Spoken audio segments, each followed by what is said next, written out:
ขอโอกาส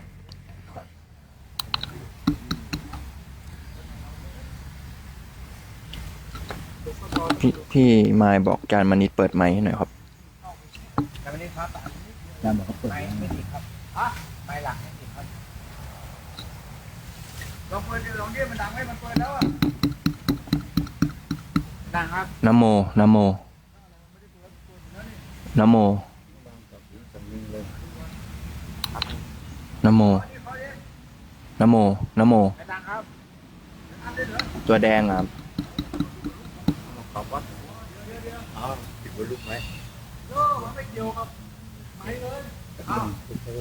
นะโมนะโมนะโมเปิดอะไรก็ได้ตกยังไงก็ได้สวยก็ได้เอาลงขึ้นขอโอกาสครูบาอาจารย์เป็นต้นเสียงในการสวดมนต์ทำวัดในช่วงสายในวันนี้พร้อมกันแล้วกราบกราบกราบเปิดหนังสือไปที่หน้าหนึ่งนะครับ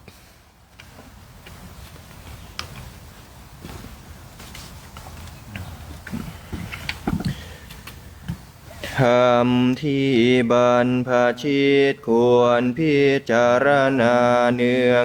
ง10 อย่างบรรพชิตควรพิจารณาเนืองว่าบัดนี้เรามีเพศต่างจากคฤหัสถ์แล้วอาการกิริยาใดๆของสมณะเราต้องทำอาการกิริยานั้นๆ2บรรพชิตควรพิจารณาเนืองว่าความเลี้ยงชีวิตของเราเนื่องด้วยผู้อื่นเราควรทำตัวให้เขาเลี้ยงง่าย3บรรพชิตควรพิจารณาเนืองว่าอาการกายกวาจาอย่างอื่นที่เราจะต้องทำให้ดีขึ้นไปกว่านี้ยังมีอยู่อีกไม่ใช่เพียงเท่านี้4บรรพชิตควรพิจารณาเนืองว่าตัวเราเองติเตียนตัวเราเองโดยศีลได้หรือไม่5บรรพชิตควรพิจารณาเนืองว่าผู้รู้ใคร่ครวญแล้วติเตียนเราโดยศีลได้หรือไม่6บรรพชิตควรพิจารณาเนืองว่าเราจะต้องพัดพรากจากของรักของชอบใจเราทั้งนั้น7บรรพชิตควรพิจารณาเนืองว่าเรามีกรรมเป็นของตัวเราจำดีจากได้ดีทำชั่วจากได้ชั่ว8บรรพชิตควรพิจารณาเนืองว่าวันคืนล่วงไปบัดนี้เราทำอะไรอยู่9บรรพชิตควรพิจารณาเนืองว่าเรายินดีในที่สงัดหรือไม่10บรรพชิตควรพิจารณาเนืองว่าคุณวิเศษของเรามีอยู่หรือไม่ที่จะให้เราเป็นผู้ไม่เก้อเขินในเวลาเพื่อนบรรพชิตถามในการภายหลัง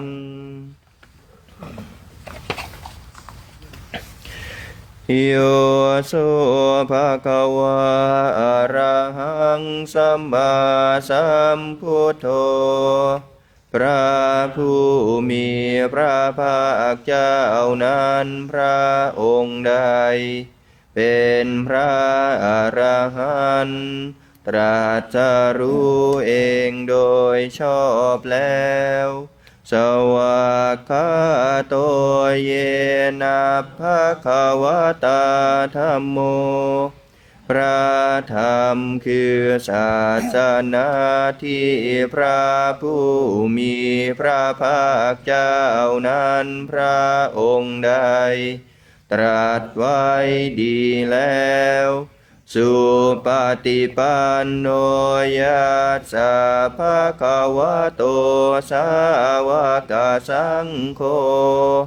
พระสงฆ์คือผู้ทรงธรรมวินัยซึ่งเป็นสาวกของพระผู้มีพระภาคเจ้านั้นหมู่ใดเป็นผู้ปฏิบัติดีแล้วตามมายังภะคะวันตังสะธัมมังสะสังฆังอิเมหิสการเรหิยะทาระหังอาโรปิเตหิอาภิปุชยามะข้าพระเจ้าขอบูชาอย่างยิ่งซึ่งพระผู้มีพระภาคเจ้าพร้อมทั้งพระสัทธรรมและพระอริยสงฆ์เจ้าทั้งหลายด้วยเครื่องสักการะเหล่านี้ข้าพระเจ้าได้ยกขึ้นประดิษฐานไว้ดีแล้วในที่อันสมควรอย่างยิ่งเช่นนี้สาธุโนพันเตภะคะวะสุจิรัปปรินิพพุโตปิพระผู้มีพระภาคเจ้าพระองค์นั้นแม้ปรินิพพานนานแล้วก็ตามข้าแต่พระองค์ผู้เจริญซึ่งยังประโยชน์อันยิ่งใหญ่แก่สาธุชนทั้งหลายปัจฉิมาชนะตานุกรรมปมานะสาอิเมสการเรทุกขตาปนาการภูเตปฏิคันหาตุขอจงรับเครื่องสักการะบรรณาการของคนยากทั้งหลายเหล่านี้ด้วยเพื่ออนุเคราะห์แก่ประชุมชนผู้เกิดแล้วในภายหลังด้วยอัมหากังทีคารตังหิตายะสุขายะเพื่อประโยชน์เพื่อความสุขแก่ข้าพระเจ้าทั้งหลายสิ้นกาลนานเทินอะระหังสัมมาสัมพุทโธภะคะวาพระผู้มีพระภาคเจ้าเป็นพระอรหันต์ดับเพลิงกิเลสเพลิงทุกสิ้นเชิงตรัสรู้ชอบได้โดยพระองค์เองพุทธังภคะวันตังอภิวาเทมิข้าพระเจ้าอภิวาทพระผู้มีพระภาคเจ้าผู้รู้ผู้ตื่นผู้เบิกบานกราบสวากขาโตภะคะวะตาธัมโมพระธรรมเป็นธรรมที่พระผู้มีพระภาคเจ้าตรัสไว้ดีแล้วสัมมังนามาสามิ ข้าพระเจ้านมัสการพระธรรมกราบสุปฏิปันโนภะคะวะโตสาวกสังโฆพระสงฆ์สาวกของพระผู้มีพระภาคเจ้าปฏิบัติดีแล้ว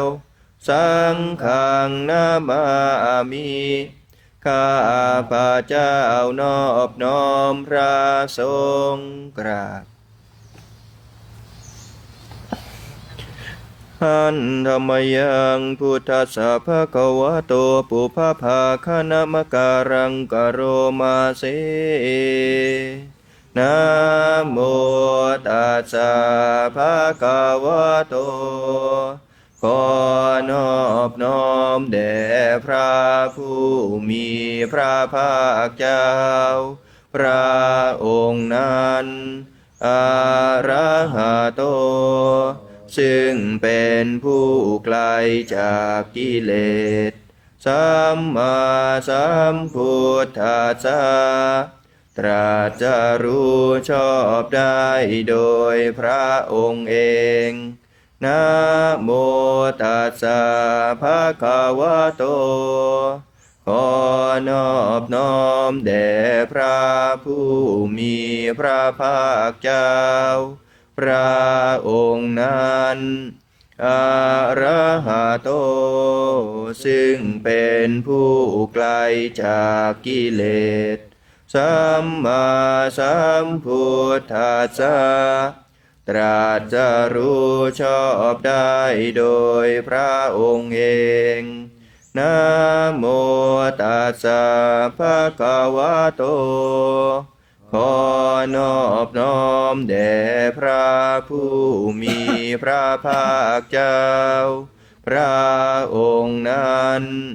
อะระหะโตซึ่งเป็นผู้ไกลจากกิเลสสัมมาสัมพุทธัสสะตรัสรู้ชอบได้โดยพระองค์เอง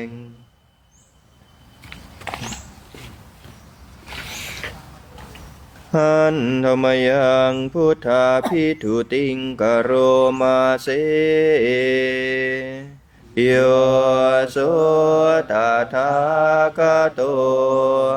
พระตถาคตเจ้านั้นพระองค์ใดอะระหังเป็นผู้ไกลจากกิเลสสัมมาสัมพุทโธเป็นผู้ตรัสรู้ชอบได้โดยพระองค์เองวิชาจารณะสัมปันโนเป็นผู้ถึงพร้อมด้วยวิชาและจารณะสุขโตเป็นผู้ไปแล้วด้วยดีโลกวิทูเป็นผู้รู้โลกอย่างแจ่มแจ้งอนุตตโรปุริสธรรมสารถี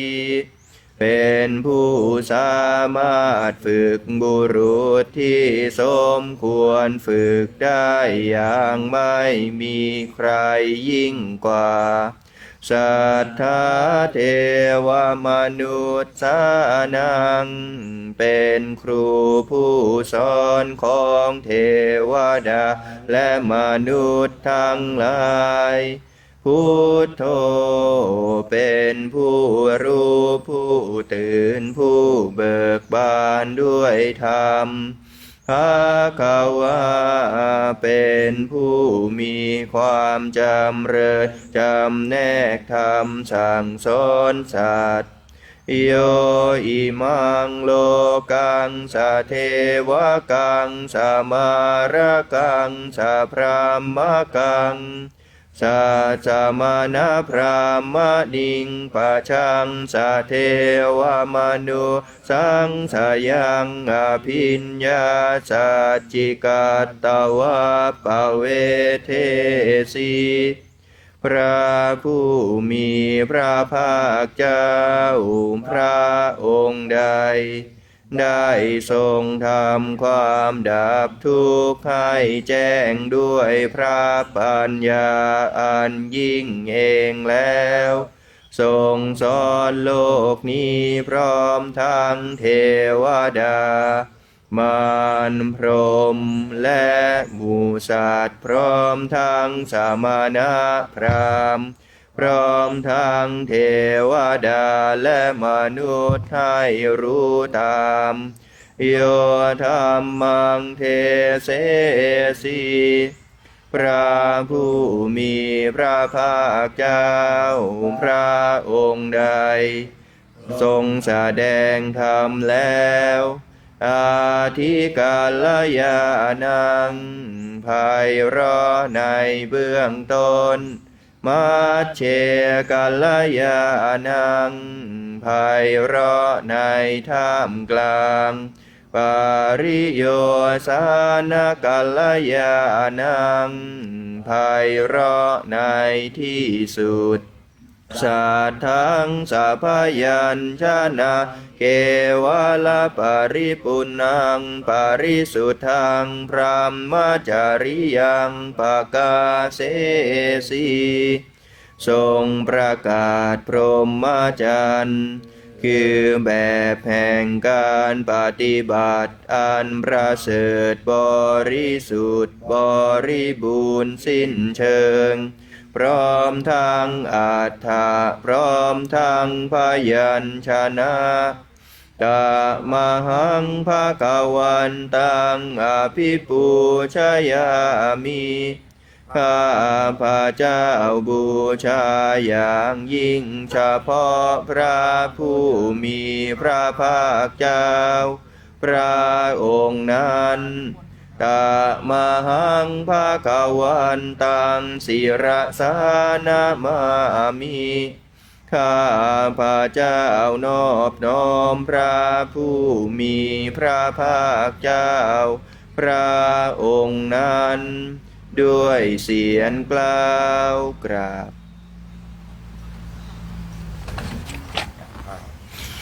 หันธรรมยังธรรมาพิทุติงกโรมาเสโยโสสวากขาโตภะคะวะตาธัมโมพระธรรมนั้นใดเป็นสิ่งที่พระผู้มีพระภาคเจ้าได้ตรัสไว้ดีแล้วสันทิฏฐิโกเป็นสิ่งที่ผู้ศึกษาและปฏิบัติพึงเห็นได้ด้วยตนเองอากาลิโก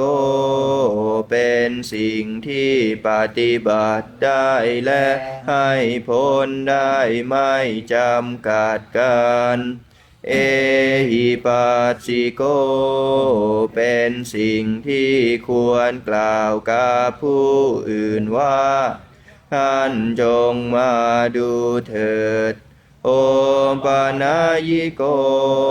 เป็นสิ่งที่ควรน้อมเข้ามาใส่ตัวปัจจตังเวทิตาโพวินยูหิเป็นสิ่งที่ผู้รู้ก็รู้ได้เฉพาะตนตมหังธรรมังอภิปูชยามิข้าพระเจ้าขอบูชาอย่างยิ่งเฉพาะพระธรรมนั้นตมหังธรรมังศิรสานามามิข้าพระเจ้านอบน้อมพระธรรมนั้นด้วยเสียงกล่าวกราบข หันธรรมยังสังฆาภิทุติงกโรมาเสโยโสสุปฏิปันโนภะคะวะโตสาวกสังโฆทรงสาวกของพระผู้มีพระภาคเจ้านั้นหมู่ใดปฏิบัติดีแล้วอุชุปฏิปันโนภะคะวะโตสาวกสังโฆทรงสาวกของพระผู้มีพระภาคเจ้าหมู่ใดปฏิบัติตรงแล้วยายาปฏิปันโนภะคะวะโตสาวกสังโฆทรงสาวกของพระผู้มีพระภาคเจ้าหมู่ใดปฏิบัติเพื่อรู้ธรรมเป็นเครื่องออกจากทุกข์แล้วสามีจิปฏิปันโนภะคะวะโตสาวกสังโฆทรงสาวกของพระผู้มีพระภาคเจ้าหมู่ใดปฏิบัติสมควรแล้วยะที่ทางได้แก่บุคคลเหล่านี้คือจัตตาริปุริสายุคานิอัตถปุริสาปุคาลาคู่แห่งบุรุษสี่คู่นับเรียงตัวบุรุษได้8บุรุษเอสาภะคะวะโตสาวกสังโฆนั่นแหละทรงสาวกของพระผู้มีพระภาคเจ้าอาหุนายโยเป็นทรงควรแก่สักการะที่เขานำมาบูชาปาหุนายโยเป็นทรงควรแก่สักการะที่เขาจัดไว้ต้อนรับทักขินายโยเป็นผู้ควรรับทักษิณาทานอัญชลีการณิโย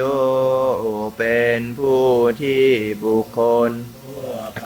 ควรทำอัญชลีอนุตตรังปุญญเขตังโลกัสสะ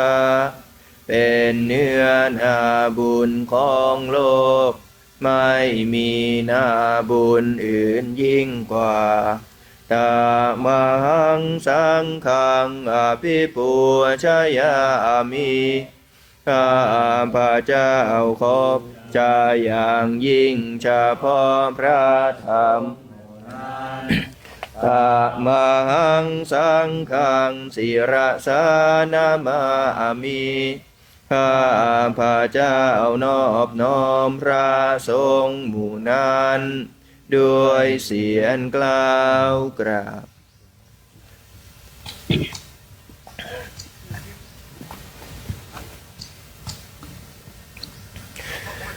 หันนามยังรัตนตยปนามาคาทายโยเจวะสังเวคปริกิตนาปาทัญจาพนามาเสพุทโธสุสุโธการุณามหันนโวพระพุทธเจ้าผู้บริสุทธิ์มีพระกรุณาดุจห่วงมหันนบโยจันตสุทธาภรยานาโลจโนพระองค์ใด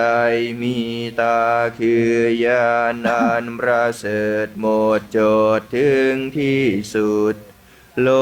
กัสสปะปูปกิเลสคาตโก เป็นผู้ฆ่าเสียซึ่งบาปและอุปกิเลสของโลกวันทามิพุทธังอาหามาทะเรนะตังข้าพระเจ้าไหว้พระพุทธเจ้าพระองค์นั้นโดยใจเคารพเอื้อเฟื้อธัมโมปฏิโปวิยตาจะสาธุโนพระธรรมของพระศาสดาสว่างรุ่งเรืองเปรียบดวงประทีปโยมาคปากามตะเพทพินนาโกจำแนกประเภทคือมรรคผลนิพพานส่วนใดโลกุตโรโยจตถาทาทิปโนซึ่งเป็นตัวโลกุตระและส่วนใดที่ชี้แนวแห่งโลกุตระนั้นวันทามิธรรมังอาหามาทะเรนะตังข้าพระเจ้าไหว้พระธรรมนั้นโดยใจเคารพเอื้อเฟื้อสังโฆสุเขตาพยติเขตาสัญญิโตพระทรงเป็นนาบุญนันยิ่งใหญ่กว่านาบุญนันดีทั้งหลายโยทิทาสันโตสุขตานุโพธโกเป็นผู้เห็นพระนิพพานสุตัสสรู้ตามพระสุคตหมู่ใดโลลาปะหิโน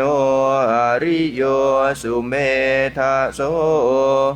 เป็นผู้ละกิเลสเครื่องโลเลเป็นพระอริยเจ้ามีปัญญาดีวันทามิสังฆังอาหามาทะเรนะตังข้าพระเจ้าไหว้พระสงฆ์หมู่นั้นโดยใจเคารพเอื้อเฟื้ออิเจวะเมกันตาภิปุชนายกังวัตถุตายังวันทายตาภิสังขตังปุญญังมายายังมามะสาภูปัทถวามโหนตุเวตัสสะปะภาวะสิทธิยาบุญใดที่ข้าพระเจ้าผู้ว่าอยู่ซึ่งวัตถุสามคือพระรัตนตรัยอันควรบูชายิ่งโดยส่วนเดียวได้กระทำแล้วเป็นอย่างยิ่งเช่นนี้ขออุปัฏฐวะทั้งหลายจงอย่ามีแก่ข้าพระเจ้าเลยด้วยอำนาจความสำเร็จอันเกิดจากบุญนั้นอิทัตถาคโตโลเกอุปันโนพระตถาคตเจ้าเกิดขึ้นแล้วในโลกนี้อรหังสัมมาสัมพุทโธเป็นผู้ไกลจากกิเลสตรัสรู้ชอบได้โดยพระองค์เองธัมโมจะเทสิโตนิยานิโกและพระธรรมที่ทรงแสดง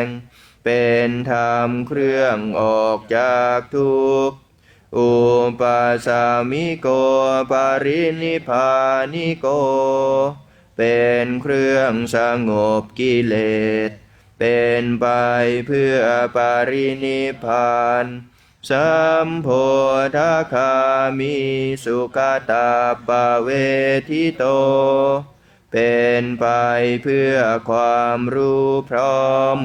เป็นธรรมที่พระสุคตประกาศมายันตังธรรมังสุตวาเอวังชานามาพวกเราเมื่อได้ฟังธรรมนั้นแล้วจึงได้รู้อย่างนี้ว่าชาติปิทุกขาแม้ความเกิดก็เป็นทุกข์ชาราปิทุกขาแม้ความแก่ก็เป็นทุกข์ม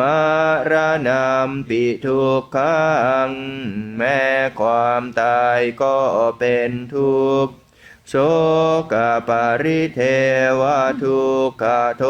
มนัสสุปายาสาปิทุกขาแม้ความโศกความร่ำไรรำพันความไม่สบายกายความไม่สบายใจความคับแค้นใจก็เป็นทุกข์อปิเยหิสัมปโยโคทุกโขความประสบกับสิ่งไม่เป็นที่รักที่พอใจก็เป็นทุกข์ปิเยหิวิปโยโคทุกโขความพลาดพรากจากสิ่งเป็นที่รักที่พอใจก็เป็นทุกข์ยามปิชังนาลภติตามปิทุกขังมีความปรารถนาสิ่งใดไม่ได้สิ่งนั้นก็เป็นทุกข์สังคิเตนะปัญจุปาทานาขันธาทุกขาว่าโดยย่ออุปาทานขันธ์ทั้งห้าเป็นตัวทุกข์สายาทิทางได้แก่สิ่งเหล่านี้คือ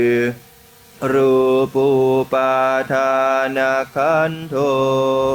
ขันธ์อันเป็นที่ตั้งแห่งความยึดมั่นคือรูปเวทานุปาทานขันโธขันธ์อันเป็นที่ตั้งแห่งความยึดมั่นคือเวทนาสัญญูปาทานขันโธขันธ์อันเป็นที่ตั้งแห่งความยึดมั่นคือสัญญาสังขารูปาทานขันโธขันธ์อันเป็นที่ตั้งแห่งความยึดมั่นคือสังขารวิญญาณูปาทานขันโธขันธ์อันเป็นที่ตั้งแห่งความยึดมั่นคือวิญญาณเยสังปริญญายาเพื่อให้สาวกกำหนดรอบรู้อุปาทานขันธ์เหล่านี้เองทารมาโนโสภควาจึงพระผู้มีพระภาคเจ้านั้นเมื่อยังทรงพระชนอยู่เอวังภาหุลังสาวเกวิเนติย่อมทรงแนะนำสาวกทั้งหลายเช่นนี้เป็นส่วนมากเอวังภาคาจะปนัสสะภะคะวะโตสาวเกสุอนุสาสนีภาหุลาปวัตตติอันหนึ่งคำสั่งสอนของพระผู้มีพระภาคเจ้านั้นย่อมเป็นไปในสาวกทั้งหลายส่วนมากนี้ส่วนคือการจำแนกอย่างนี้ว่ารูปังอนิจจังรูปไม่เที่ยงเวทนาอนิจจาเวทนาไม่เที่ยง สัญญาอนิจจาสัญญาไม่เที่ยงสังขารานิจจาสังขารไม่เที่ยงวิญญาณังอนิจจังวิญญาณไม่เที่ยงรูปังอนัตตารูปไม่ใช่ตัวตนเวทนาอนัตตาเวทนาไม่ใช่ตัวตนสัญญาอนัตตาสัญญาไม่ใช่ตัวตนสังขาราอนัตตาสังขารไม่ใช่ตัวตนวิญญาณังอนัตตาวิญญาณไม่ใช่ตัวตนสัพเพสังขาราอนิจจาสังขารทั้งหลายทั้งปวงไม่เที่ยงสัพเพธัมมาอนัตตาติธรรมทั้งหลายทั้งปวงไม่ใช่ตัวตนดังนี้เตมายังโอตินามาหาพวกเราทั้งหลายเป็นผู้ถูกครอบงำแล้วชาติยาโดยความเกิดชารามรณะนาโดยความแก่และความตายโสเกหิปาริเทเวหิทุกเขหิโทมานาเสหิอุปายาเสหิโดยความโศกความร่ำไรรำพันความไม่สบายกายความไม่สบายใจความคับแค้นใจทั้งหลายทุกโคตินาเป็นผู้ถูกความทุกข์อย่างเอาแล้วทุกขปาเรตาเป็นผู้มีความทุกข์เป็นเบื้องหน้าแล้วอาเปวนามิมาจะเกวลาจะทุกขาคันธาจะอันตกิริยายปัญญาเยธาติทำชะไหนการทำที่สุดแห่งกองทุกข์ทั้งสิ้นนี้จะพึงปรากฏชัดแก่เราได้จิราปรินิพพุตัมปิตังภคะวันตังอุทิศสะอรหันตังสัมมาสัมพุทธังเราทั้งหลายอุทิศเฉพาะพระผู้มีพระภาคเจ้าผู้ไกล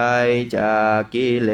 สตรัสจะรู้ชอบได้โดยพระองค์เองแม้ปรินิพพานนานแล้วพระองค์นั้นสัทธาอาการัสมาอนาคาริยังปาปชิตาเป็นผู้มีศรัทธาออกบวชจากเรือนไม่เกี่ยวข้องด้วยเรือนแล้วตาสมิงภะคะวะติพระมจาริยังจารามาประพฤติอยู่ซึ่งพรหมจรรย์ในพระผู้มีพระภาคเจ้าพระองค์นั้นภิกขุนังสิกขาสาชีวสมาปันนาจึงพร้อมด้วยสิกขาและธรรมเป็นเครื่องเลี้ยงชีวิตของภิกษุทั้งหลายทางโนพระมจาริยังอิมาสเกวลาจทุกขาคันธาสะอันตกิริยายาสังวัตตุขอให้พรหมจรรย์ของเราทั้งหลายนั้น จงเป็นไปเพื่อการทำที่สุดแห่งกองทุกข์ทั้งสิ้นนี้เถิดเปิดหนังสือไปหน้า91ครับกรวดน้ำตอนเช้าหันนมยังสัพปฏิทานาคาทาโยพนามาเสปุญญาสิทานิกาตาสยานัญญานิกาตานิเมเตสัญจะภาคิโนโหนตุสัตตานันตาปมานากาสัตว์ทั้งหลายไม่มีที่สุดไม่มีประมาณจงมีส่วนแห่งบุญที่ข้าพระเจ้าได้ทำในบัดนี้และแห่งบุญอื่นที่ได้ทำไว้ก่อนแล้วเยปิยาคุณวันตาจะไม่หังมาตาปิตาทะโยทิทาเมจาปยาทิทาวาอัญเยมัจจตเวริโนคือจะเป็นสัตว์เหล่าใดซึ่งผู้รักใคร่และมีบุญคุณเช่นมารดาบิดาของข้าพระเจ้าเป็นต้นก็ดีที่ข้าพระเจ้าเห็นแล้วหรือไม่ได้เห็นก็ดีสัตว์เหล่าอื่นที่เป็นกลางกลางหรือเป็นคู่เวรกันก็ดีสัตตาติทันติโลกาสมิงเตภูมิมาจตุโยนิกาปัญเจกจตุโวการาสังสารันตาภวาภเวสัตว์ทั้งหลายทั้งอยู่ในโลกอยู่ในภูมิทั้งสามอยู่ในกำเนิดทั้งสี่มีขันธ์ห้าขันธ์มีขันธ์ขันธ์เดียวมีขันธ์สี่ขันธ์กำลังท่องเที่ยวอยู่ในภพน้อยภพใหญ่ก็ดียาตังเยปฏิทานัมเมอนุโมทันตุเตสยังเยติมังนาปชานันติเทวาเตสังนิเวทยุงสัตว์เหล่าใดรู้ส่วนบุญที่ข้าพระเจ้าแผ่ให้แล้วสัตว์เหล่านั้นจงอนุโมทนาเองเถิดส่วนสัตว์เหล่าใดยังไม่รู้ส่วนบุญนี้ขอเทวดาทั้งหลายจงบอกสัตว์เหล่านั้นให้รู้มายาทินนานาปุญญานังอนุโมทนาเหตุนาสัพเพสัตตาสัทธาโหนตุอเวราสุขชีวิโนเขมาปะทานจะปะปนตุเตสาสาสิชาตังสุภาเพราะเหตุที่ได้อนุโมทนาส่วนบุญที่ข้าพระเจ้าแผ่ให้แล้วสัตว์ทั้งหลายทั้งปวงจงเป็นผู้ไม่มีเวรอยู่เป็นสุขทุกเมื่อจงถึงบทอันกระเสมกล่าวคือพระนิพพาน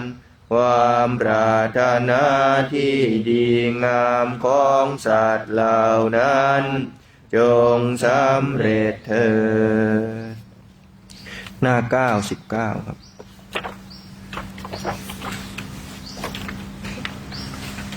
เ 97หน้า97ครับขออภัย9พุทธาราธนานังธัมมาราธนานังสังฆาราธนานังอัปปมาโนพุทโธอัปปมาโนธัมโมอัปปมาโนสังโฆนะโมพุทธายะนะโมธัมมายะนะโมสังฆายะพุทโธเมนะโธธัมโมเมนะโธสังโฆเมนะโธพุทธบูชาธัมมบูชาสังฆบูชานิพพานปัจจโยโหตุ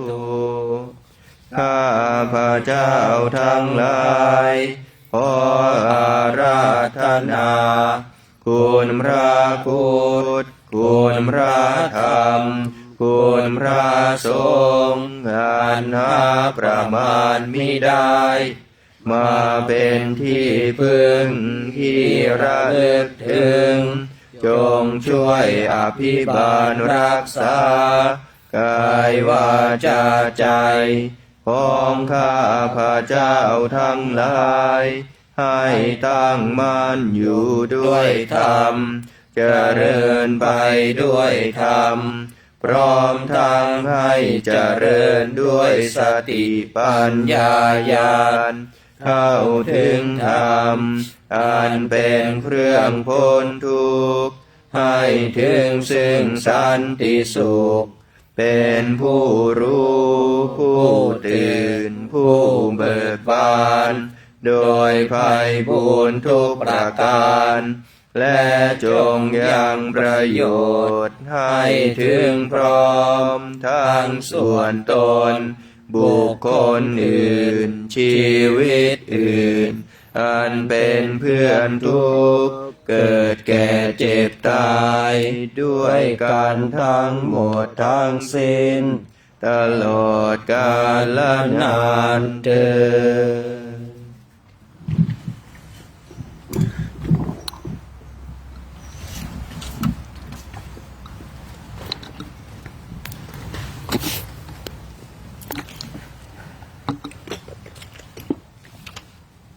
หลังจากที่เราได้สวดมนต์เสร็จสับเรียบร้อยก่อนที่เราจะได้ฉันภัตตาหารเราก็มานั่งภาวนากันก่อนสักระยะหนึ่ง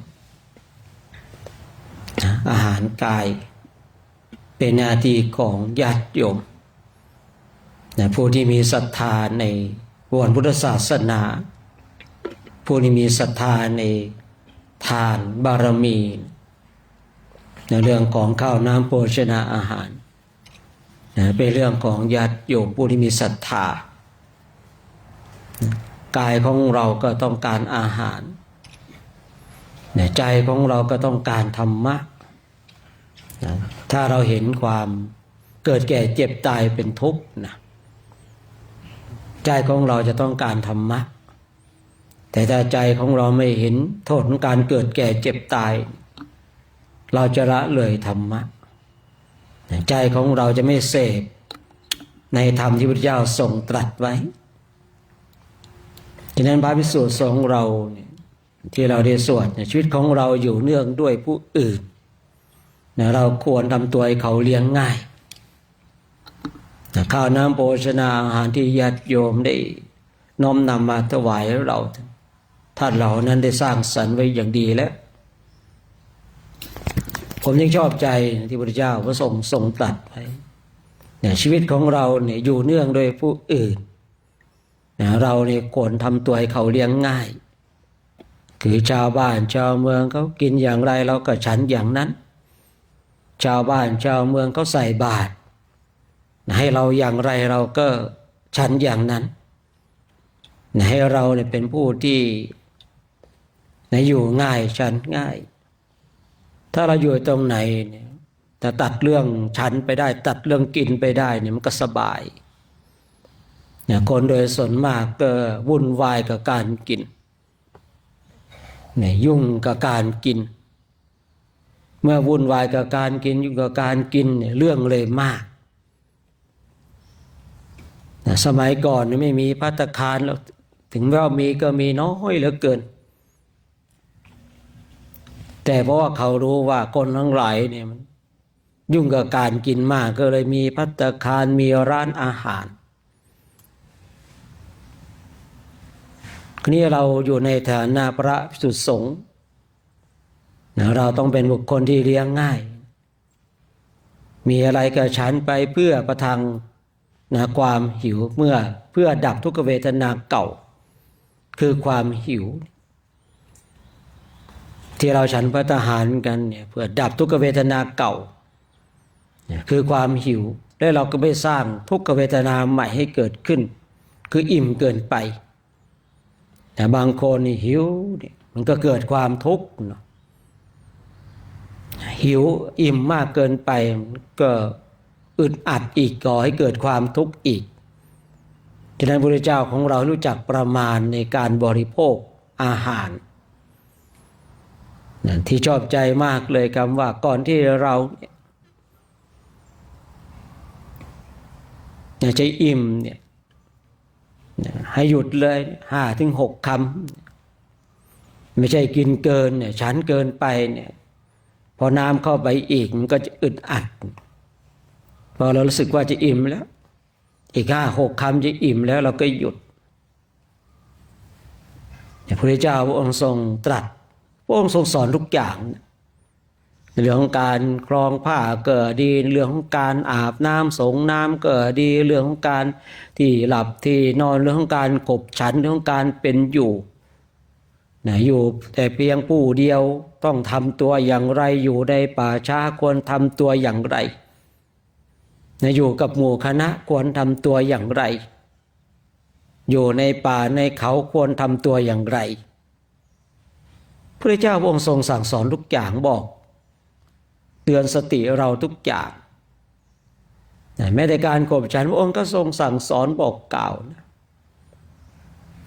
ผมจึงชอบใจเนี่ยชีวิตของเราอยู่เนื่องด้วยผู้อื่นเราควรทำตัวให้เขาเลี้ยงง่ายอาหารที่ญาติโยมได้น้อมนำมาถวายเราให้เราตั้งจิตว่าเราฉันเพื่อบรรเทาทุกขเวทนาเก่าให้มันหายไปแล้วเราจะไม่ฉันเพื่อเพิ่มทุกขเวทนาใหม่ให้เกิดขึ้นเราฉันภัตตาหารเพื่อให้เรามีกำลังในการภาคเพียรภาวนาถ้าเราฉันมากเกินไปอาหารอุดมสมบูรณ์เกินไปไม่เอื้อต่อการเจริญจิตตภาวนาเราก็ต้องผ่อนอาหารคือบางคนบางท่านฉันมากเกินไปเนี่ยก่อให้เกิดความเกียจคร้านความภาคเพียรไม่ปรากฏเราก็ต้องผ่อนอาหารบางทีบางคราวก็ถึงขั้นอดอาหารก็มีแต่พระเราเนี่ยบางทีนะเร่งความเพียรจริงๆเนี่ยบางทีก็อดอาหาร5 วัน10 วัน15 วัน20 วันเป็นเดือนการอดอาหารเนี่ยมันดีสำหรับบางคนบางคนก็ไม่ดีนะบางคนเนี่ยอดอาหารหรือว่าไม่ฉันภัตตาหารเลยนะดื่มแต่น้ำเปล่าอย่างเดียวภาวนาดีนะแต่ว่าบางคนบางท่านทำเช่นนี้ไม่ได้พออดอาหารหรือว่าผ่อนอาหารลงไปเนี่ยจิตมันฟุ้งซ่านเหลือเกินผมจึงเข้าใจว่าสิ่งบางอย่างเนี่ยมันดีสำหรับบางคนเหมาะสำหรับบางคนแต่มันไม่เหมาะสำหรับบางคนฉะนั้นเราต้องเลือกสิ่งที่ดีเหมาะสำหรับตัวของเราเองในเรื่องของการฉันภัตตาหารเราย่อมรู้ตัวของเราเองว่าเราควรจะบริโภคขนาดไหนเอาคนอื่นมาเป็นประมาณไม่ได้เราจะต้องเอาตัวของเราท้องของเรามาเป็นประมาณ ตั้งจิตของเราให้ถูกว่าเราฉันภัตตาหารเนี่ยเพื่อให้เรามีกำลังในการภาคเปลี่ยนภาวนาญาติโยมเขาได้มีศรัทธาในทานบารมี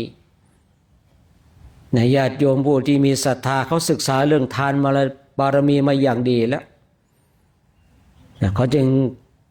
ทำภัตตาหารมาถวายเราถ้าอาหารที่เกิดขึ้นเกิดจากแรงศรัทธาอยากเป็นกำลังให้กับพระคุณเจ้าของเราได้มีกำลังในการภาคเปลี่ยนภาวนาทั้งนี้ทั้งนั้นในปีนี้ไม่รู้ว่าพระคุณเจ้าของเราเนี่ยเป็นเช่นไร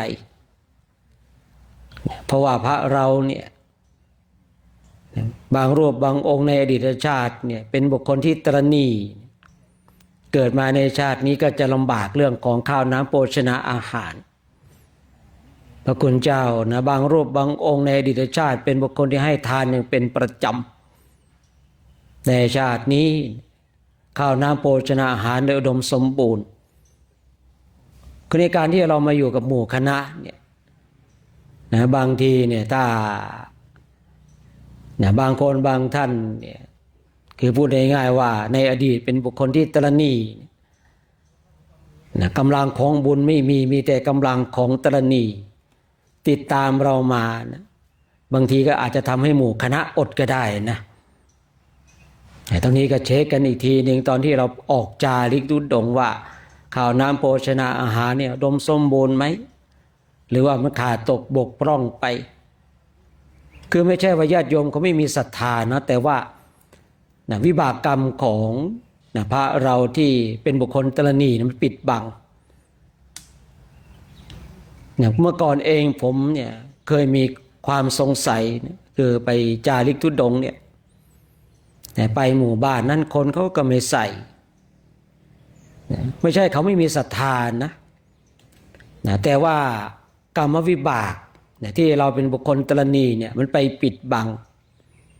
ให้ท่านเหล่านั้นเนี่ยไม่เกิดศรัทธา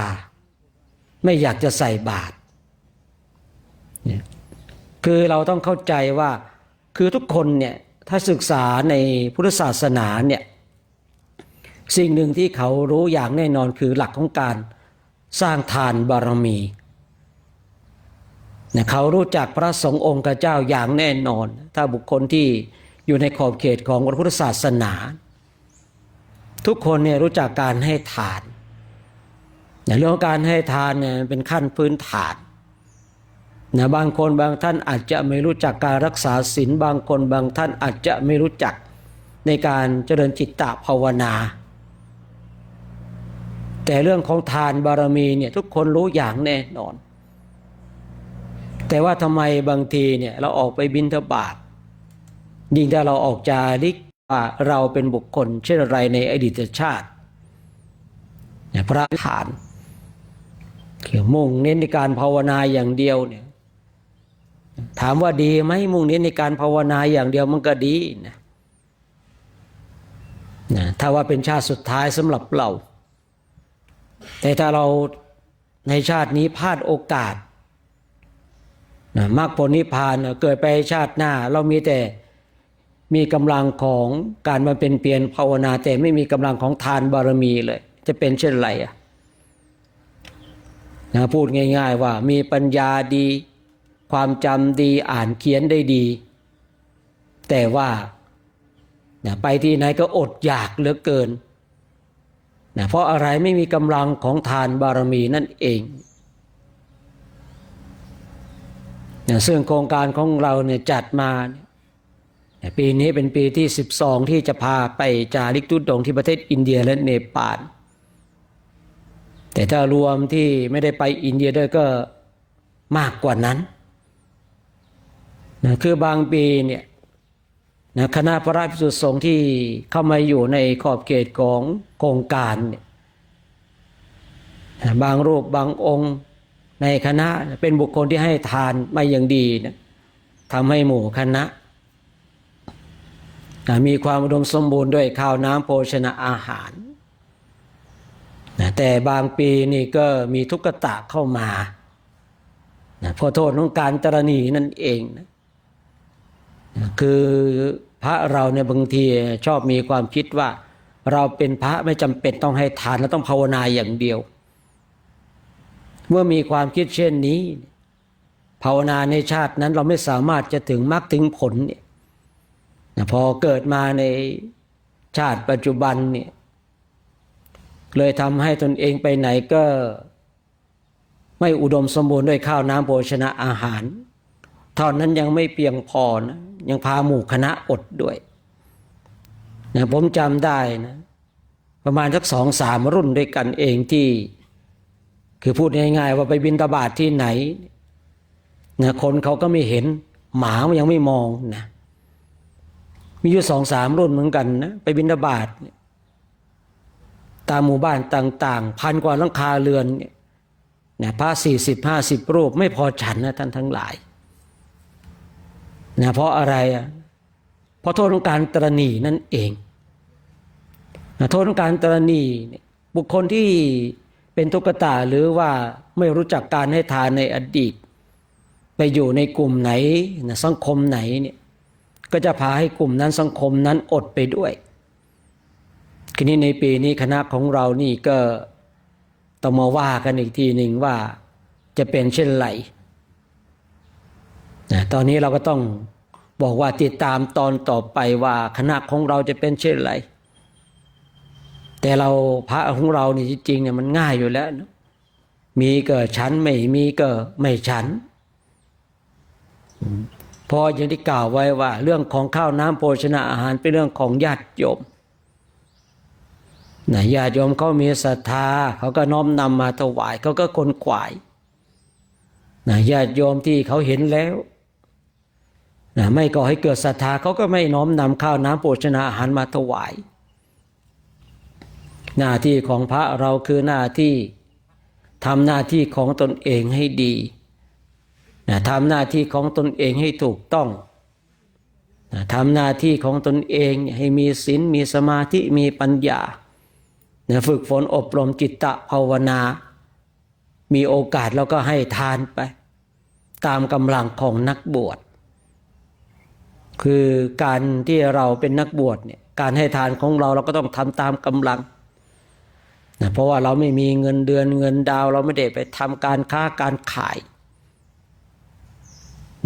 จึงต้องใช้คำว่าเวลาที่เราจะทำบุญสุนทานแล้วก็ทำตามกำลังของนักบวชเรา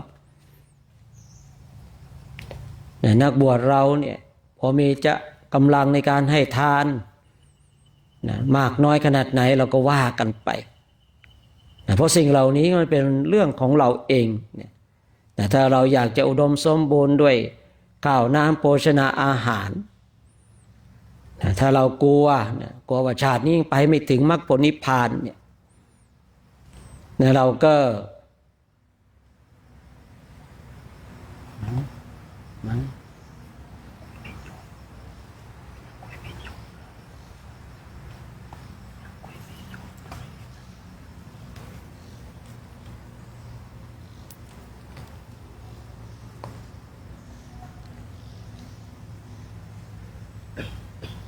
แต่ถ้าเรารู้ว่าชัดเจนแล้วชาตินี้เรายังไม่ถึงมรรคผลนิพพานอย่างแน่นอนเราก็ต้องมีหลักของทานบารมีมาเป็นตัวช่วยเราแต่ถ้าว่าเรามั่นใจว่าชาตินี้เป็นชาติสุดท้ายแล้วทานบารมีไม่จำเป็นต้องทำก็ได้เพราะเมื่อถ้าเราเข้าสู่อริยมรรคอริยผลแล้วเรื่องของบุญเรื่องของบาปมันงดทุกอย่างแล้วเนาะถ้าเราเข้านิพพานแล้วมันงดทุกอย่างกำลังของบุญกำลังของบาปเนี่ยมันไม่ส่งผลคือพูดง่ายๆมันรู้ส่งผลให้ใครนะกำลังของบุญกำลังของบาปยังมีอยู่แต่ไม่มีผู้รับแต่ณเวลานี้เรายังมีลมหายใจเรายังไม่ได้นิพพานเนี่ยกำลังของบุญกำลังของบาปติดตามส่งผลให้กับตัวของเราอยู่เนี่ยขนาดพระอรหันต์ผู้ที่สิ้นกิเลสสิ้นตัณหาแล้วกำลังของบุญกำลังของบาปก็ยังส่งผลอยู่นะคือมันจะจบลงตอนไหนตอนที่ท่านเข้าสู่นิพพาน คือถ้าเข้านิพพานเมื่อไรแล้วเนี่ยกำลังของบุญกำลังของบาปเนี่ยตามส่งผลไม่ได้คือไม่รู้จะส่งผลให้ใครคือผู้รับไม่มีแต่กำลังของบุญกำลังของบาปที่ได้ทำไว้มันยังมีอยู่แต่มันไม่มีผู้รับคราวนี้ขึ้นอยู่กับตัวของเราเองว่าตัวของเรานี้เนี่ยเราจะรู้จักการให้ทานมากน้อยขนาดไหนถ้าเรามีความเชื่อมั่นผลของทานมีจริงเราจะเป็นผู้ที่ขนขวายอย่างที่ได้กล่าวไว้เมื่อสักครู่เนี่ยว่าเราเป็นนักบวชเราก็ทำบุญสุนทานไปตามกำลังของนักบวชเราเท่าที่จะทำได้แต่ว่าสิ่งสำคัญที่ได้กล่าวไว้ญาติโยมญาติโยมก็จะเป็นกำลังหลักให้กับพระภิกษุสงฆ์พระภิกษุสงฆ์นี่ได้กำลังหลักจากญาติโยม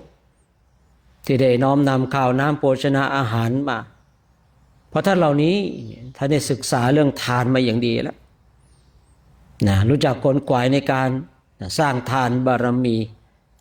ยิ่งเห็นพระภิกษุสงฆ์มาประชุมพร้อมกันเช่นนี้ก็อยากจะฝากบุญฝากกุศลไว้ในพระพุทธศาสนาเราท่านทั้งหลายเมื่อเรามีการฝึกฝนอบรมในการทำวัดสวดมนต์ในการเดินจงกรมนั่งสมาธิเนี่ยขึ้นชื่อว่าเราเนี่ยเป็นเนื้อนาบุญให้กับญาติโยมเนื้อนาบุญจะเกิดขึ้นได้เนื่องด้วยการปฏิบัติ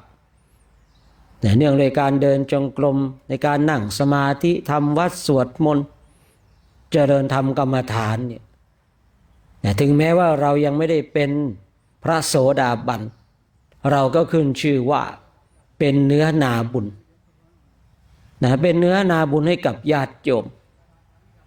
ญาติโยมได้น้อมนำข้าวน้ำโภชนาอาหาร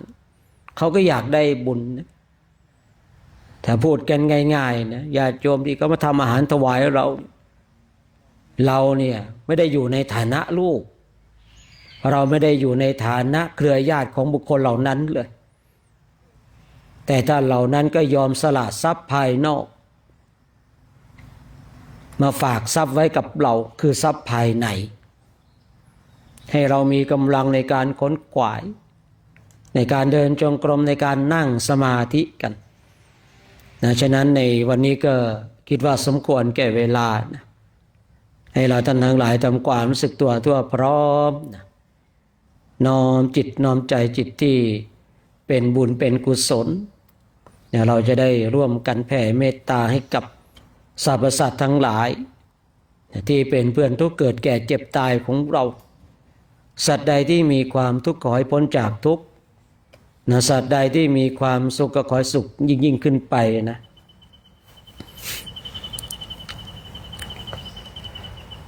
สัพเพสัตตาอาเวราโหนตุขอสัพพสัตว์ทั้งหลายทั้งปวง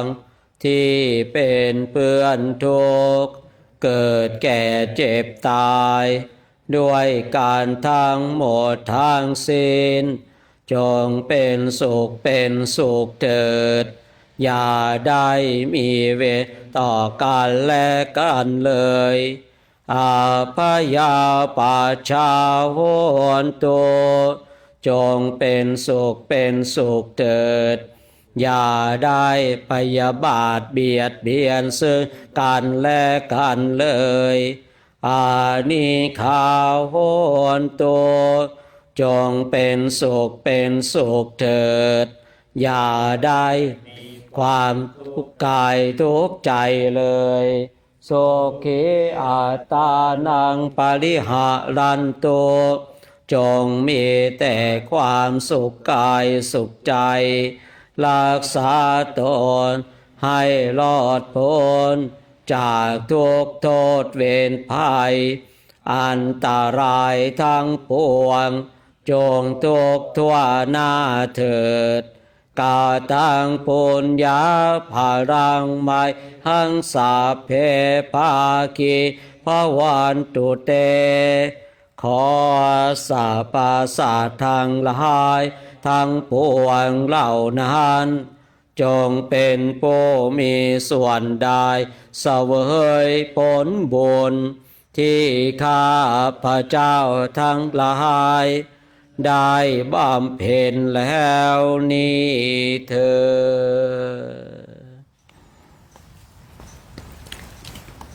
ดนะเจ้านี่ก็ต้องขออนุโมทนาสาธุการเนาะ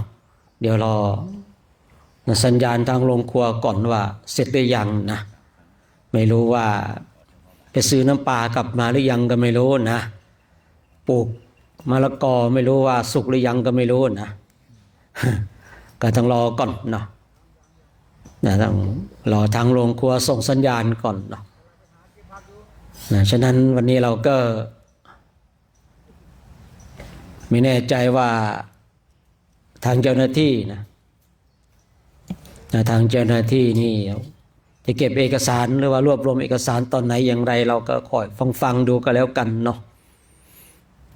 ค่อยๆฟังดูก็แล้วกันนะเพราะว่า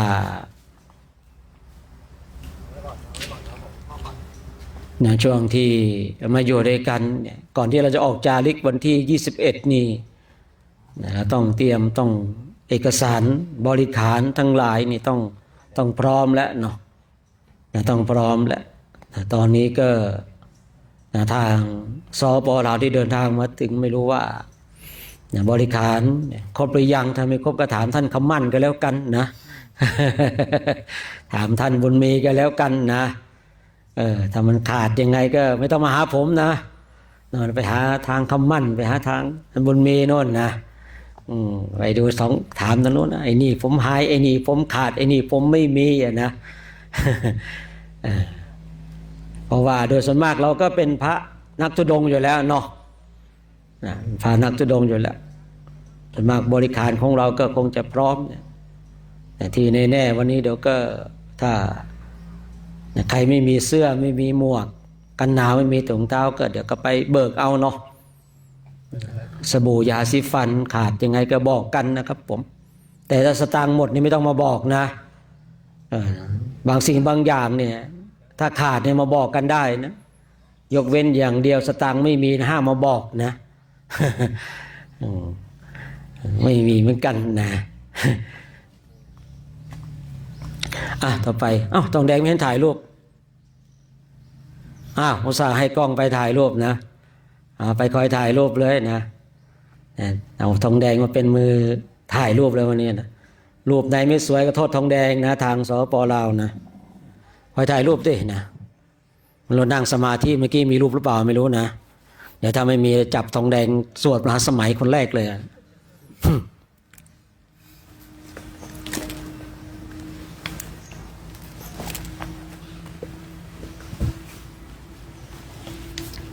เดี๋ยวเรากราบพระพร้อมกันนะ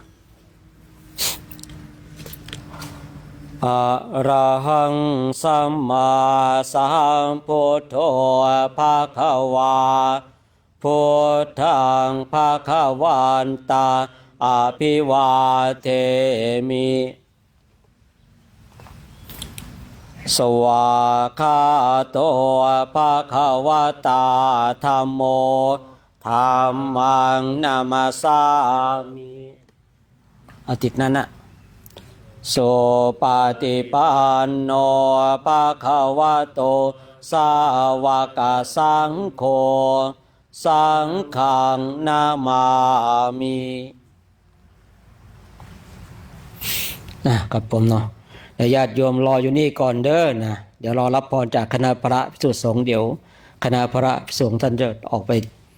ตักอาหารพิจารณาอาหารนะเดี๋ยวญาติโยมรออยู่ตรงนี้ก่อนก็แล้วกันเนาะเดี๋ยวจะได้มารับพรพร้อมกันเนาะเพราะว่าโทรศัพท์เนี่ยมันไปไกลสัญญาณไม่ได้นะเพราะว่าตรงโน้นไม่มีสัญญาณนะฉะนั้นญาติโยมก็รอรับพรอยู่ที่นี่ก่อนเด้อนะเดี๋ยวมาให้ต้องหลวงพ่อเนี่ยครับอานิมนต์เดี๋ยวเดินไปแถวไปนะแถวเดินออกมาทางนี้เลยนะอันนี้ว่าตั้งไว้ดีกว่าตั้งหันไปตรงหันไปตรง ไปเป็นแถวทั้งนี้มาออกมาที่นี่เลยเดี๋ยวเป็นอะไรไม้ของพ่อไม้ของพ่อเป็นอะไรเลยเป็นถาดเลย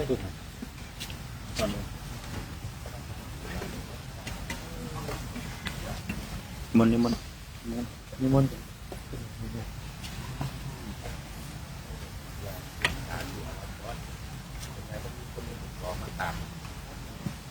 งานใหญ่เลยก่อนเนี่ยฮะผมก็นี่ผมอะไรไม่เปลี่ยนแล้ว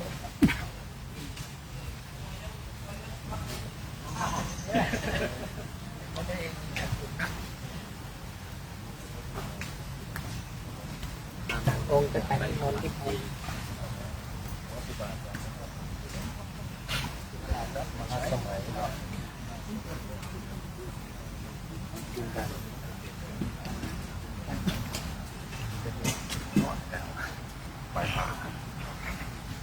มันที่เอาว่า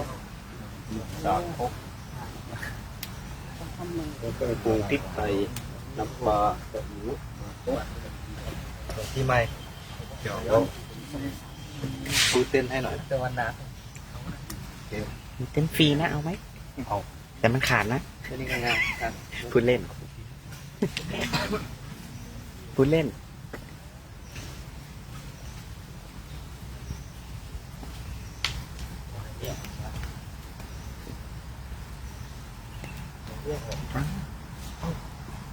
แล้วบอกจ่ายได้ไหมพี่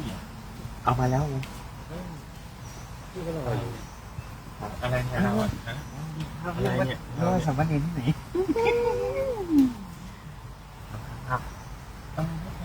สดนี่นะคะอาจารย์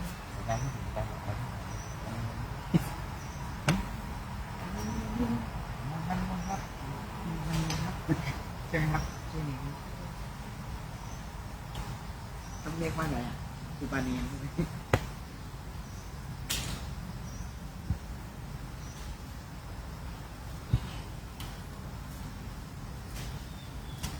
เป็นเหนียว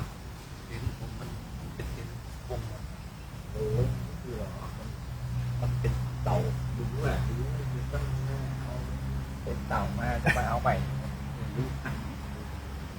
มีอะไรเงี้ย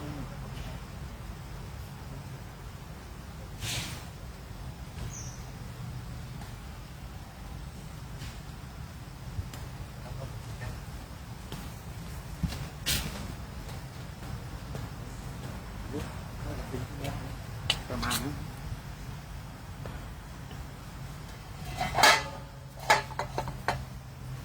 เอาฟ้าบั่นพ่อตั้งนี้ได้ใช่ไหมหรือว่าตั้งไหน ใช่ครับ เอาไว้ตรงนี้แหละ เพราะว่าเดี๋ยวต้องมีคนเอาบาตรหลวงพ่อมาอยู่ดี เนี่ยใช่เขาเอามาขั้นต้น ใช่ครับ เอามาแล้วเดี๋ยวก็เอาฝาปิดไว้ เดี๋ยวเขาคงรู้เดี๋ยวผมเอานี่ไปก่อนแล้วกัน เดี๋ยวไม่ทันเดี๋ยวกลับข้าวยุ่งเอาไปให้พี่แปะด้วยไหมหรือว่าเดี๋ยวแกมา อย่างนี้ได้หรือมาเอง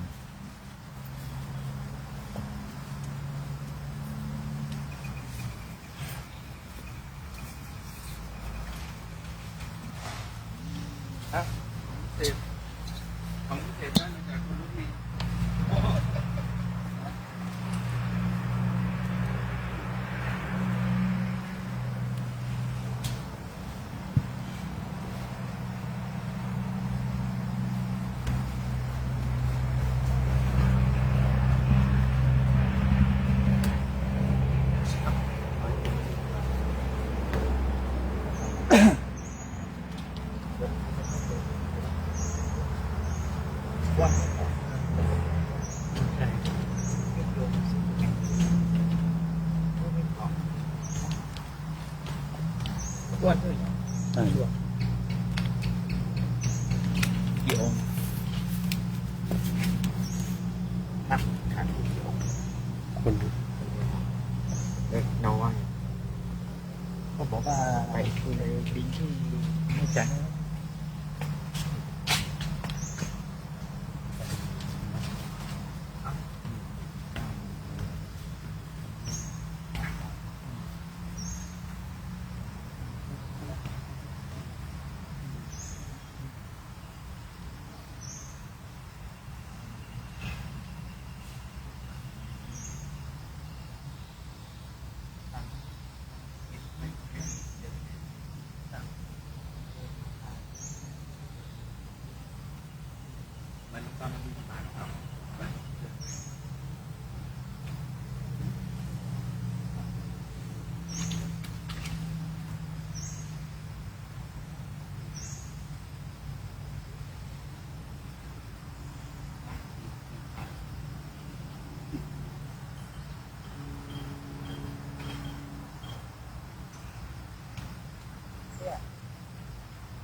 ไปถึงก็แซงหน้า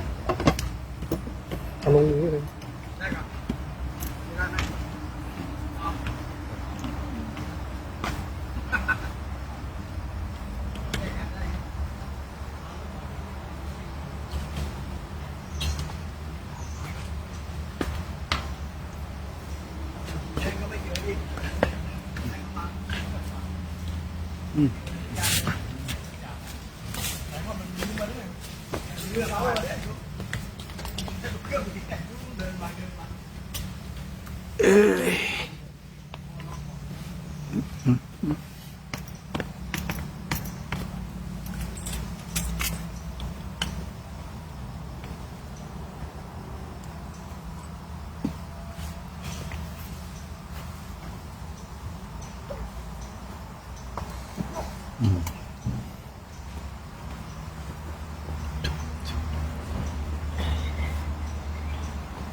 โทนหายครับ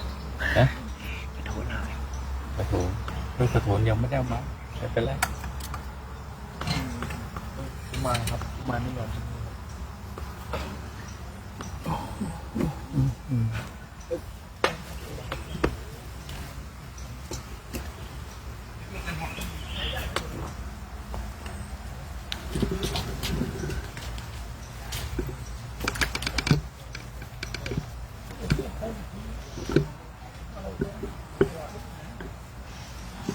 ข้าวสองวันแล้วก็มากดี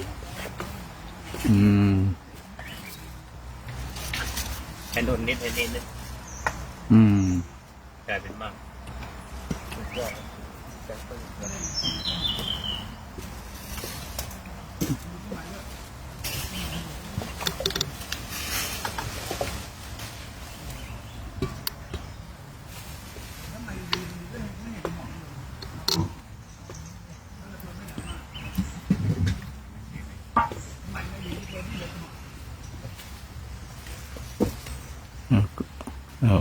เอาก็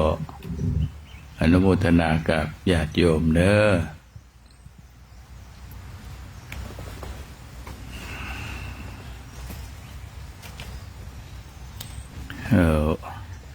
ก็วันนี้อากาศก็ดีเนาะดีตรงที่ว่ามันไม่มีแดด ขอพระเราไปช่วยทำไฟสักวงนะครับ เอาหลวงพี่จอยไปก็ได้ครับ ได้เลยครับ ก็ไปเรียกเอาแล้วกันนะครับนี่ก็จ่อยมาเลยเนี่ย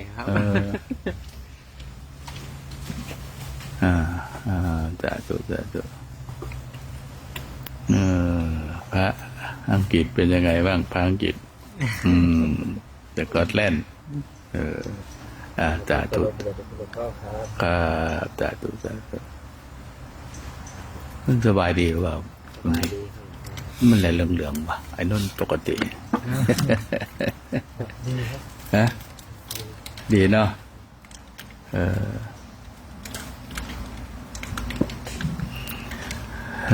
พอดี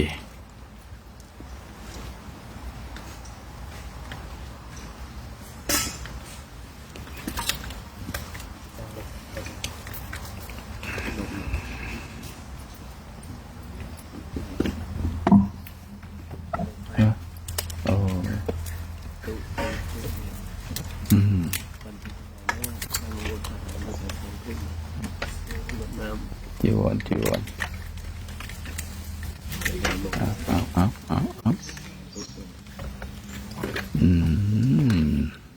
เอาสาธุเดี๋ยวญาติโยมก็ได้รับพรกันช่วงของโอกาสหรือว่าวันก็ได้มาครบเป็นปีเนาะเป็นปีวันนี้อากาศก็เปลี่ยนแปลงอากาศก็ปกติของมันเนาะเราท่านทั้งหลายก็หรือว่าจะให้พระคุณเจ้าไปฉลองโบสถ์ใหม่เนาะวันนี้ถ้าเกิดว่าเห็นท่าไม่ดีก็ไปทำวัดกันในโบสถ์ใหม่หรือว่าพระอุโบสถกันก็แล้วกันเนาะไม่ใช่ทำไปแล้วก็วิ่งหนีไปเนาะเข้าไปข้างในกันดูดิว่าของใหม่สวดมนต์ดีว่ามันจะเสียงดังนะมันเพราะว่าเสียงมันไม่ออกไปข้างนอกก็ตามเหตุปัจจัยของธรรมชาติก็เราห้ามธรรมชาติไม่ได้นะฝนฟ้าจะตกเราห้ามไม่ได้แต่ว่าเรานี่สามารถที่จะห้ามจิตใจของเราได้ว่าเพื่อให้จิตใจของเรานี้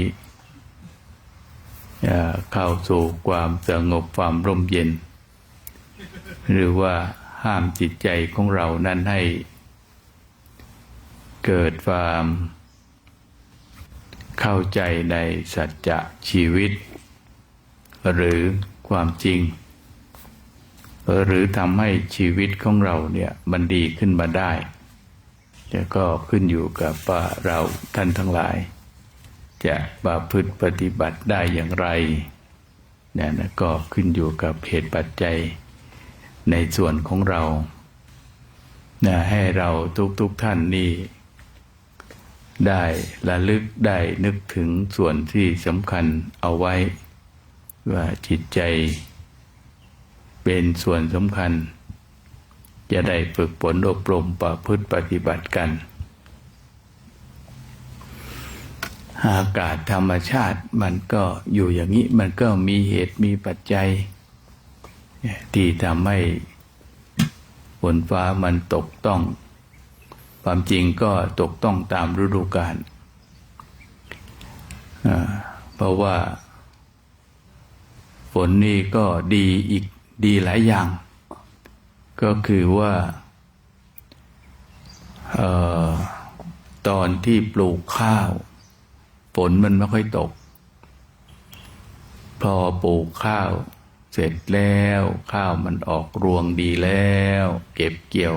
ฝนก็จะมาตกอีกครั้งตกเพื่อให้ส่งท้ายให้กับอะไรให้ชาวนาได้คิดถึงได้ทำต่อไปว่าทุกปีทำไม่ใช่ทำปีเดียวทำทุกปีเนาะเนี่ยทำให้พระอนุรุทธะนั้นไม่อยู่เลยนะทำทุกปีพระอนุรุทธะบอกเจ้าพี่ทำดีกว่าผมบวชดีกว่านะบวชดีไงนะบวชดีบวชไม่ต้องทำนาแต่บวชดีต้องทำใจฝึกใจของตนเองให้เกิดความสงบความรู้แจ้งความรู้ชัดต่อสภาพต่อความเป็นจริงของชีวิตเพราะว่าชีวิตมันก็เป็นไปตามกฎเกณฑ์ของธรรมชาติสังขารร่างกายมันก็เป็นไปตามกฎเกณฑ์ของธรรมชาติของมันเท่านั้น ไม่มีใครจะไปหยุดยั้งมันได้นะท่านจึงบอกให้สร้างเหตุดี สร้างเหตุดีเดี๋ยวก็ผลมันก็จะดีตามขึ้นมาคือสุขภาพของเราสุขภาพของเรามันก็ต้องมาด้วยเหตุมาด้วยผลถ้าสุขภาพของเราไม่ดีมันก็ตัวของเราแต่ว่าเราจะหยุดยั้งหรือว่าห้ามว่าไม่ให้เจ็บไม่ให้แก่ไม่ให้ตายห้ามไม่ได้ชะลอไว้ได้เนี่ยเหมือนเราชะลอน้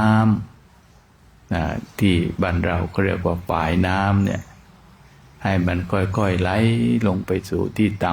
ำชะลอได้ระดับหนึ่งแต่น้ำมันก็ต้องไหลลงไปสู่ที่ต่ำโดยปกติโดยธรรมดาไม่สามารถที่จะหักห้ามได้ชีวิตสังขารของคนเราก็เหมือนกันไม่สามารถที่จะหักห้ามได้ไม่สามารถที่จะหยุดยั้งต่อความชราต่อความตายได้ก็เป็นไปโดยปกติทุกๆชีวิต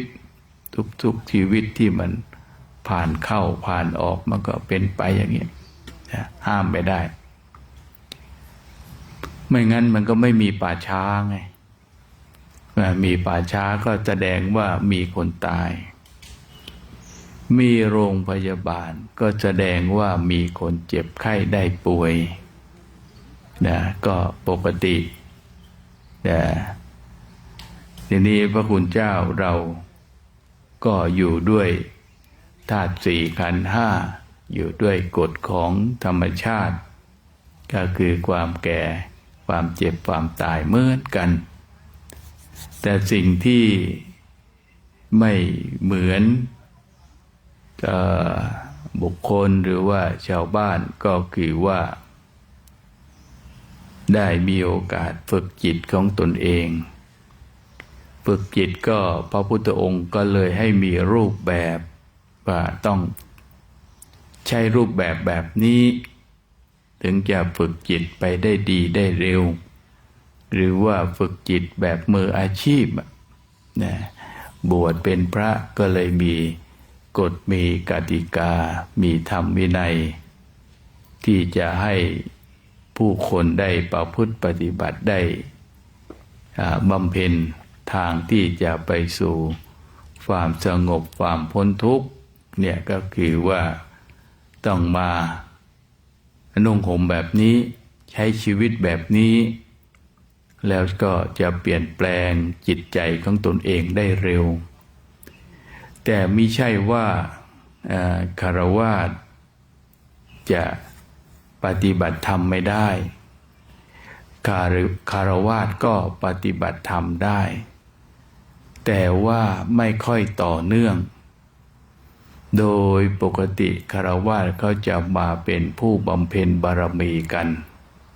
บำเพ็ญบารมีทานบารมีศีลบารมีเนกขัมมะหรือว่าเนกขัมมะคือการประพฤติปฏิบัตินั่นเองคฤหัสถ์ก็ทำได้เหมือนกันไม่ใช่ว่าคฤหัสถ์ก็ทำไม่ได้แต่ว่าต้องอาศัยการเวลาความต่อเนื่องจะน้อยกว่าพระคุณเจ้า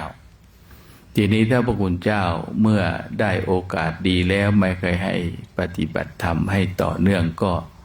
จะไม่ได้ผลเท่าที่ควรนะก็ให้ญาติโยมทุกท่านให้ได้ตอนนี้ก็ให้เราเตรียมตัวที่จะหยาดน้ำอุทิศส่วนบุญส่วนกุศลไปให้กับหมู่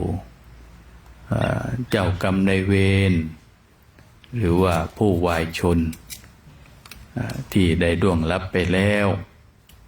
ก็คือหมู่ญาติของเราเกิดมาไม่ใช่เกิดมาแค่ชาติเดียวครั้งเดียว แต่เกิดมาเพื่อเกิดมาก็โอ้ยหลายภพหลายชาติเหลือเกินเป็นพี่เป็นน้องกันมาไม่รู้จักกี่ภพกี่ชาติแล้วเนาะก็ขอให้เราท่านทั้งหลายได้ระลึกท่านคุณของท่านในปัจจุบันก็ดีในอดีตก็ดีนะ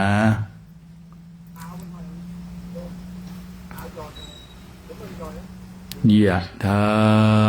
วาริวาหาปุราปริปุเรนติสาครังเอวัมเมวะอิโตทินังเปตานังอุปกัปปติอิชิตังปฏิตังตุมหังคิฟะเมวะสมิจจตุสัพเบปุเรนตุสังกัปปาจันโทปนรสโสยถามณิโชติระโสยถาสัพพิติโยวิวัชชันตุสัพพะโรโควินาศสันตุมาเตภวันวันตารายโยสุขีทิกายุโกภวะอภิวาจนะสิริสาเน